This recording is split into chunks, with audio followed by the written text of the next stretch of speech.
ढोलकपुर और शांतिपुर में गुड़िया के हमले से कुछ दिन पहले एक अमावस्या की काली रात में ग्रेवयार्ड के बीच खड़ी एक पुरानी टूटी फूटी हवेली, जिसके अंदर सिर्फ अंधेरा और सड़ी हुई लाशों की तेज बदबू थी, वहीं हवेली के सबसे अंधेरे कमरे के बीच खून से बना एक आह्वान मंडल जमीन पर अजीब सी चमक के साथ जगमगा रहा था। उसके बीच एक पुरानी गुड़िया रखी थी और आह्वान मंडल के इर्द गिर्द 3 तांत्रिक उस गुड़िया पर श्रापित काला जादू की विधि कर रहे थे। 3 तांत्रिकों की आवाज एक साथ गूंज रही थी। मंत्र इतने भयानक, इतने गहरे थे कि जैसे हर श्रापित अंधेरों के आत्मा को आजाद कर रहा हो।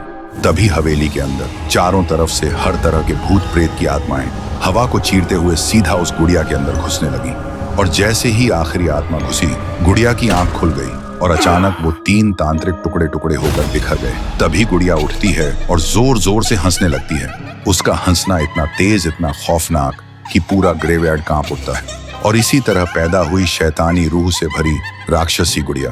फिर एक दिन गांव के कोने में 2 छोटी बच्ची गाना गाते गाते खेल रही थी। तभी वो गुड़िया आती है और 2 बच्चों का गाना चुपचाप एक अजीब सी मुस्कान के साथ सुनने लगती है।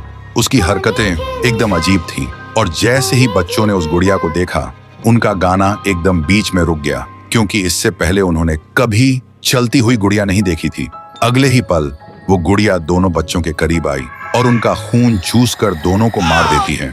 और तब से वो गुड़िया वही अधूरा गाना टूटी फूटी आवाज में गा के अपना तांडव मचाती थी। और फिर साहुर ने उसे रोकने के लिए उस गुड़िया के टुकड़े टुकड़े कर दिए थे, लेकिन फिर भी उस पर कोई असर नहीं हुआ था। उसके सारे टुकड़े खुद ब खुद एक एक करके जुड़ने लगे थे। और फिर वो ढोलकपुर से भागकर सीधा शांतिपुर पहुंची थी और वहां भी अपना खौफनाक तांडव मचाने लगी थी।